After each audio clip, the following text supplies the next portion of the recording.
Good morning friends. ఈరోజు మన public గార్డెన్లో వర్షాలు పడ్డా సుత బాగా ఏంటంటే ఎక్సర్సైజ్ అనేది చాలా ఇంపార్టెంట్. బ్లడ్ సర్క్యులేషన్ కావాలంటే ఖచ్చితంగా లెగ్ ఎక్సర్సైజ్ అనేది చేయాలి. చేస్తే ఏంటంటే మనకు బ్లడ్ సర్క్యులేషన్ అనేది అవుతుంది. అందుకనే ప్రతి ఒక్కరు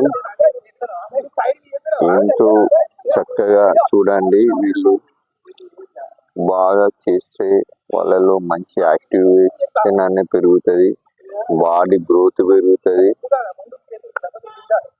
దీనివల్ల ఎనర్జీ అనేది పెరుగుతుంది, హెల్త్ ప్రాబ్లమ్స్ అనేది ఉండదు. కావున ప్రతి ఒక్కరు డైలీ ఇలా ఎక్సర్సైజ్ చేస్తే దానిలో కాన్సన్ట్రేషన్ అనేది పెరుగుతుంది. మంచిగా మొత్తం నరాలు బట్టి వాళ్ళకు మంచిగా బాడీ కాళ్ళు ఎక్సర్సైజ్ అయితే చాలా ఇంపార్టెంట్. దానివల్ల అసలు స్టమక్ ప్రాబ్లం కానీ ఏది ఉన్నా పోతుంది. అందుకనే ప్రతి ఒక్కరు చేయాలని మనస్ఫూర్తిగా కూడా మీ భాస్కర్ యోగా మాస్టర్ పబ్లిక్